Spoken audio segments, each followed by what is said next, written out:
Hi weavers, welcome to our channel just imagine novels.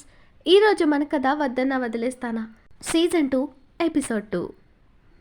Ashwath fresh అయి వచ్చేసరికి SI and constables అతని కోసమే wait చేస్తూ కనపడ్డారు. వాళ్ళ దగ్గరకు వెళ్ళి కార్ కీసిస్తూ, వాడు మన కస్టడీలో ఉన్నట్టు ఎవరికి తెలియకూడదు, స్టేషన్కి కాకుండా మన సీక్రెట్ ప్లేస్లో పెట్టండి అని చెప్పాడు అశ్వత్. ఓకే సార్ అని సెల్యూట్ చేసి వెళ్ళిపోయారు వాళ్ళు. తినటానికి కూర్చున్న అశ్వత్ పక్కన కూర్చున్న తమ్ముడిని చూసి చిన్న స్మైల్తో, ఎలా సాగుతుంది చిన్న నీ ప్రాక్టీస్ అని అడిగాడు అశ్వత్. గుడ్ అన్నయ్య, ఈసారి స్టేట్ తరపున ఆడే టీంలో నేను కూడా సెలెక్ట్ అయ్యాను. మా మ్యాచ్లు చూడటానికి నువ్వు కూడా రావాలి అని గారాలు పోయాడు సుశ్రుత్ అశ్వత్తో. అశ్వత్ నవ్వి, నేను రాకుండా ఉంటానా? అలాగే వస్తాను. నువ్వు మంచిగా ప్రాక్టీస్ చేసి బాగా ఆడాలి. Best of luck my boy అంటూ తమ్ముడి తల చెరిపాడు. సుశ్రు ఆనందంగా నవ్వి, థ్యాంక్ యూ అన్నయ్య అన్నాడు అశ్వత్తో. వాళ్ళని అలా చూస్తూ మిస్ అయిన కూతురిని తలుచుకుని లోపలే బాధపడింది సురేఖ. తాను బాధపడడం కొడుకు చూస్తే డిస్టర్బ్ అవుతాడని పెదవులపై నవ్వు పులుముకుని అందరికీ వడ్డించింది ఆమె. తొలి ముద్ద ఎప్పటిలా తల్లి నోటి దగ్గర పెట్టాడు అశ్వత్. సురేఖ నవ్వుతూ ఆ ముద్ద నోట్లో పెట్టుకోవడం చూస్తూ, మమ్మీ నా ముద్ద అంటూ చిన్న కొడుకు కూడా పెట్టాడు. మీకు అమ్ముంటే చాలు, ఈ నాన్న అవసరం లేదు కదా అని అలక నటించాడు కళ్యాణ్. నాన్న, మీరు అలా చిన్నపిల్లలా చేయడం బాగోలేదు. అన్నయ్యకి చిన్నప్పటి నుండి అలవాటు కదా ఇలా అమ్మకు మొదటి ముద్ద పెట్టడం. మీరు అప్పుడే మీకు కూడా పెట్టేలా అలవాటు చేస్తుండాలి అన్నాడు సుశ్రు. కానీ అందరూ మనసుల్లో మెదిలాడు శివాంష్. శివానీకి చిన్ని ఇంకా బన్నీ అలా తినిపించడం చూసే కదా బబ్లు అలియాస్ మన అశ్వత్ నేర్చుకుంది. మీ నాన్న ఊరికే అంటారు కానీ ఆయనకి అలా జల్సీ ఏమీ లేదు. మీరు తినండి బంగారాలు అంటూ కళ్యాణ్ దగ్గరకు వెళ్ళిన సురేఖ చపాతీ తుంచి భర్త నోటి దగ్గర పెట్టింది. ఆనందంగా ఉన్న ఆ ఫ్యామిలీని చూస్తున్న సాహిత్య మనసులో, ఎక్కడున్నావు హర్షి? నువ్వు నీ ఆనందాలను వదులుకుని దూరంగా ఉన్నందుకు నీకెలా ఉందో కానీ నేను మిస్ అవుతున్న ఈ ఫ్యామిలీ మాత్రం లోపల చాలా కుమిలిపోతున్నారు. నీకు ఆ విషయం అర్థమై తిరిగొస్తే బాగుండు అని అనుకుంది ఆమె. రోల్స్ రాయల్స్ కార్ ఒక పెద్ద ఆఫీస్లోకి ఎంటర్ అయింది. సెక్యూరిటీ పరుగున వచ్చి కార్ డోర్ తీసి పట్టుకోగా అందులో నుండి హుందాగా దిగిన శివాని నేరుగా లోపలికి వెళ్తుంటే రిసెప్షనిస్ట్ దగ్గర నుండి ఎంప్లాయీస్ వరకు అందరూ వినయంగా విష్ చేశారు. వాళ్ళందరికీ చిన్న స్మైల్తో సమాధానమిస్తూ నేరుగా సీఈఓ క్యాబిన్లోకి ఎంటర్ అయింది. ఇప్పుడు వర్మాస్ కంపెనీకి సీఈఓ శివాని. ఆమె కోసం క్యాబిన్లో వెయిట్ చేస్తున్న తన పిఏ వినయంగా విష్ చేసి, మ్యామ్, మనం ఇవాళ డైరెక్టర్స్తో మీటింగ్కి అటెండ్ అవ్వాలి. చైర్మన్ సార్ వస్తున్నారు అండ్ ఆ మీటింగ్లో మీ ప్రపోజల్కి సంబంధించిన ప్రజెంటేషన్ ఇది అంటూ ఒక పెన్ డ్రైవ్ తెచ్చి ఇచ్చింది ఆమె. గుడ్ జాబ్ నీతు, దానికి కనెక్ట్ చేయి, నేను ఒకసారి చూస్తాను అంది శివాని. నీతు ఆ పెన్ డ్రైవ్ ల్యాప్టాప్కి కనెక్ట్ చేసి మానిటర్ ఆన్ చేయగానే శివాని కాన్సన్ట్రేషన్తో ఆ టాపిక్ని మైండ్లో నోట్ చేసుకుంది. అంతా అయ్యాక, ఓకే నీతు, నువ్వు వెళ్ళి నీ వర్క్ చూడు, మీటింగ్ టైంకి వెళ్దామని అంది శివాని. ఓకే మ్యామ్ అంటూ నీతు అక్కడి నుండి వెళ్ళిపోయింది. శివాని ఎదురుగా ఉన్న తన ఫ్యామిలీ పీక్ చూసి బాధగా గుటక వేసి తనని తాను కంట్రోల్ చేసుకుని మళ్ళీ వర్క్లో పడిపోయింది. కాసేపటికి లోపలికి వచ్చిన స్నేహ, హాయ్ వదిన, ఇవాళ మీటింగ్కి మనం సరిపోతామా? పిల్లలు కూడా రావాలా అని అడిగింది. మన స్వీటీ కూడా ఉండాలిరా, మున్నా ఎటు వస్తాడు కదా, వాడినే తీసుకురమ్మని ఫోన్ చేస్తాలే అంటూ ఫోన్ తీసింది శివాని. స్నేహ నవ్వుతూ, ఆల్రెడీ నా మేనల్లుడికి ఫోన్ చేసి చెప్పాలే వదినా నేను అని అంది స్నేహ. ఆహా, రమ్మని చెప్పి మళ్ళీ నా పర్మిషన్ అడిగావా అని శివాని చిరుకోపంగా అడిగింది స్నేహని. అంటే అది నీ దగ్గరకు రావడానికి ఇదొక రీజన్ అంతే అని స్నేహ నవ్వింది. సరిపోయింది, అన్నయ్యని ఇలాగే వేపుకు తింటున్నావన్నమాట. నీ తెలివి నా కోడలికి రాలేదు సంతోషమని చురక వేసింది శివాని. వదినా అని గారంగా బొంగముత్తి పెట్టింది స్నేహ. లేకపోతే ఏంటి స్నేహ, ఒకే ఇంట్లో ఉన్నాం, అయినా సరే నా కోసం పూటకోసారి ఇలాంటి సిల్లీ రీజన్స్తో వెతుక్కుని మరీ వస్తాం అంది చిరుకోపంగా శివాని. అంటే వర్క్ చేసి చేసి బోర్ కొట్టేస్తుంది వదినా. మీ అన్నయ్యమ్మ నన్ను పట్టించుకోకుండా ఆ వర్క్లోనే మునిగి తేలుతుంటాడు, మరి నేనేం చేయను అంటూ నీరసంగా ఫేస్ పెట్టింది స్నేహ. అప్పుడే జ్యూస్తో ఎంటర్ అయిన ప్రదీప్ సిగ్గులేదనే ఆ మాట అనడానికి వర్క్ చేయమంటే తలనొప్పి అని అబద్ధం చెప్పి ఇక్కడికొచ్చి నా చెల్లి బుర్ర తింటూ తన టైం కూడా వేస్ట్ చేస్తున్నావా అని దెప్పాడు ప్రదీప్. ఓయ్, ఏంటి ఎక్కువ చేస్తున్నావు? నా వదిన నా ఇష్టం, ఎక్కువ మాట్లాడితే వర్క్ అస్సలు చేయను, ఏం చేసుకుంటావో చేసుకో అంది మొగుడిని బెదిరిస్తూ స్నేహ. ఇలాంటి రౌదీ దాన్ని ప్రేమించి పెళ్లి చేసుకున్న నేరానికి ఏం చేయగలను, అన్నీ మూసుకుని ఉండడం తప్ప అన్నాడు ప్రదీప్ వెటకారంగా. అది అలా దారిలోకి రా అంటూ మొగుడిని చేతిలోని జ్యూస్ శివానీకి ఇచ్చి తను ఒక గ్లాస్ తీసుకుని తాగుతూ తననే గుర్రుగా చూస్తున్న ప్రదీప్ని అస్సలు కేర్ చేయలేదు స్నేహ. శివాని వాళ్ళ గిల్లి కజ్జాలు చూసి చిన్నగా నవ్వుతూ, కూర్చో అన్నయ్య, మీటింగ్కి ఇంకా టైం ఉంది కదా, అందరం కలిసే వెళ్దాం అంది. నా చెల్లిని చూసి రేచుకో రాక్షసి, రాను రాను నువ్వు కూడా నీ మేనకోడల్లాగా రౌడీ బేబీ అయిపోతున్నావు అన్నాడు ప్రదీప్.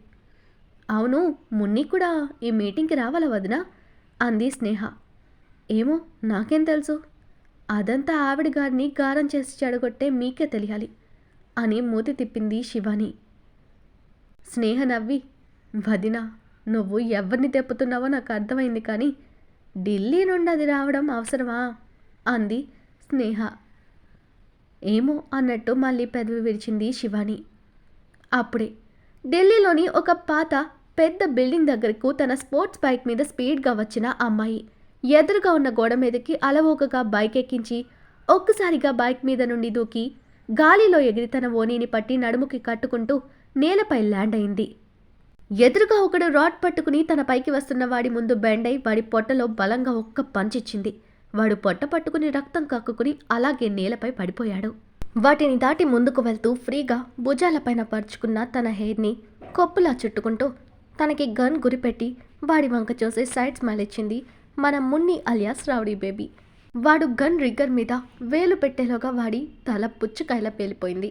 ఆమె వెనకే వచ్చిన 25 ఏళ్ల వ్యక్తి చేతిలోని గన్తో స్టైల్గా వాడిని షూట్ చేసి ఆమెకి ప్రొటెక్షన్గా నిలబడ్డాడు.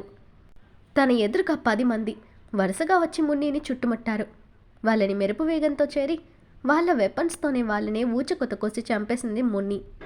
ఆమె చురుకుదనం తెగువ చూస్తున్న ఆ రౌడీల లీడర్ కోపంగా తను బంధించిన అమ్మాయిని జుట్టు పట్టుకుని లాక్కొచ్చి ఏ ఆగు అని అరిచాడు. మన రౌడీ బేబీ వాడిని చూస్తూ అదే యాటిట్యూడ్తో తన చేతిలో ఉన్న రౌడీ మెడని ములక్కాడ్లా విడిచేసి ఏంటి అన్నట్టు కళ్ళెగరేసింది. వాడు కోపంగా, ఏయ్ మర్యాదగా లొంగిపో, లేదా దీన్ని కిందకు తోసిస్తాను అంటూ తన చేతిలో బందీగా ఉన్న అమ్మాయిని పైనుండి గాలిలో వేలాడదీశాడు.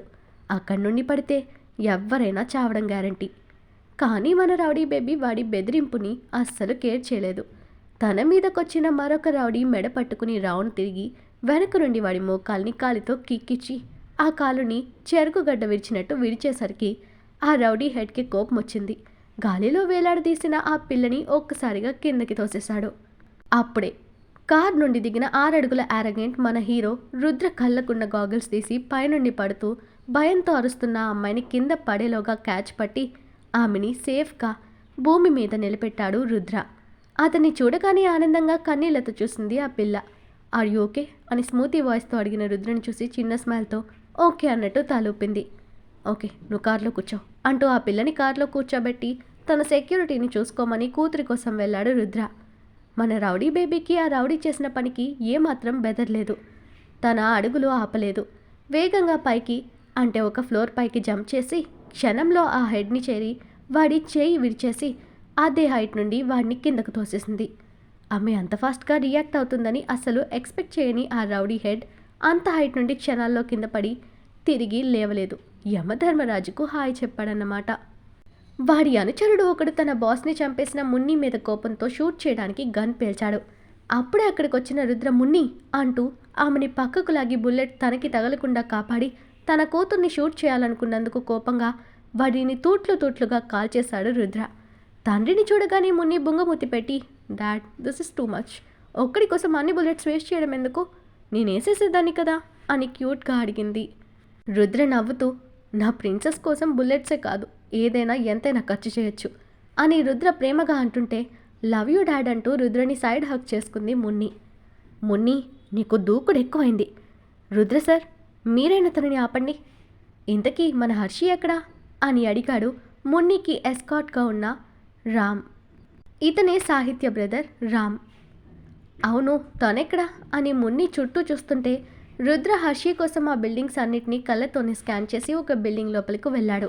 వీళ్ళు వెళ్ళేసరికి అక్కడ ఒక అమ్మాయి ఫ్లోర్ మీద మధ్యలో కూర్చునుంటే తన చుట్టూ నలుగురు రౌడీలు కూర్చుని కన్నీళ్లు పెడుతూ, అయ్యో అవునా చెల్లి, ఇంత అన్యాయం చేశాడా అని జాలిగా అడుగుతున్నారు.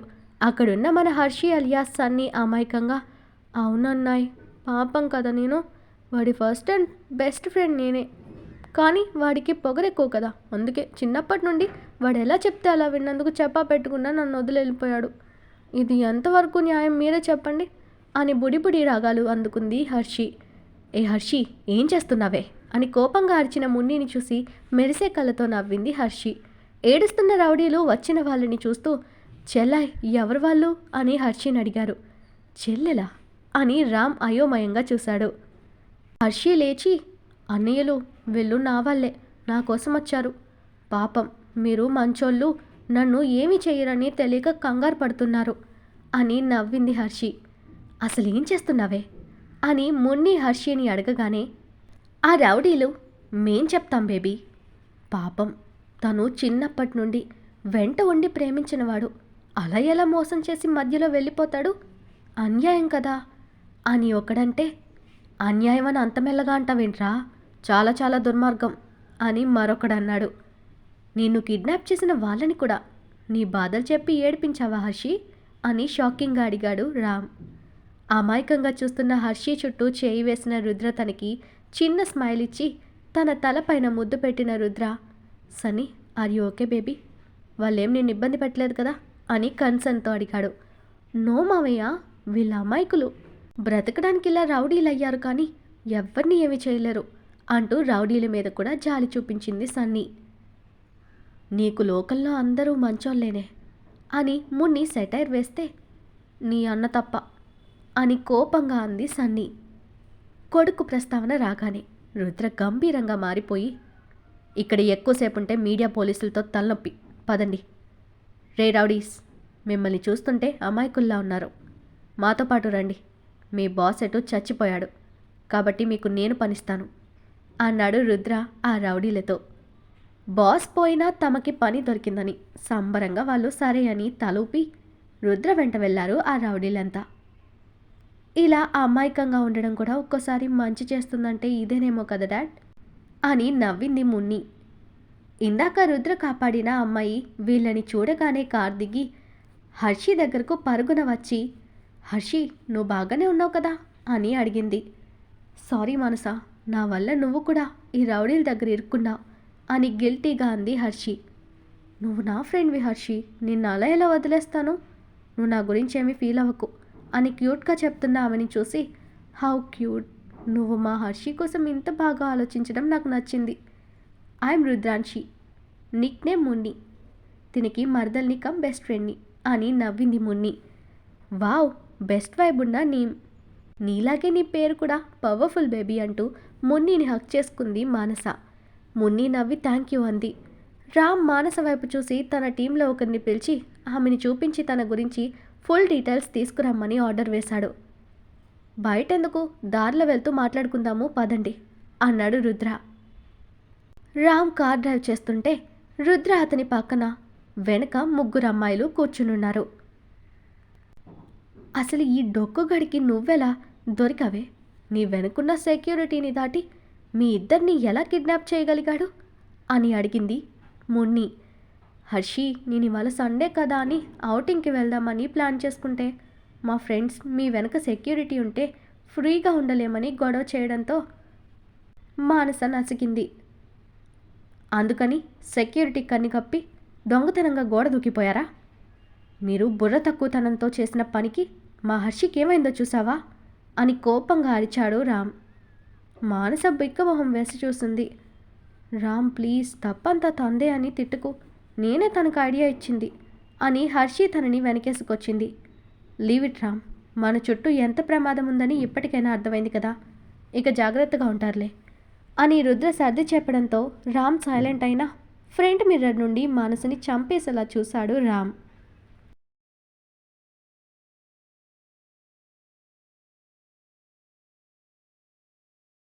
ఈరోజు మన కథ ఇక్కడితో కంప్లీట్ అయింది. ఈ స్టోరీ మీకు నచ్చినట్టయితే ప్లీజ్ స్టోరీని లైక్ చేసి కామెంట్ రూపంలో మీ అభిప్రాయాన్ని తెలియచేయండి. అలాగే ఛానల్ని సబ్స్క్రైబ్ చేసుకుని షేర్ చేసి మాకు సపోర్ట్ చేయండి. నెక్స్ట్ అప్డేట్తో మళ్ళీ కలుద్దాం. అంతవరకు బాయ్.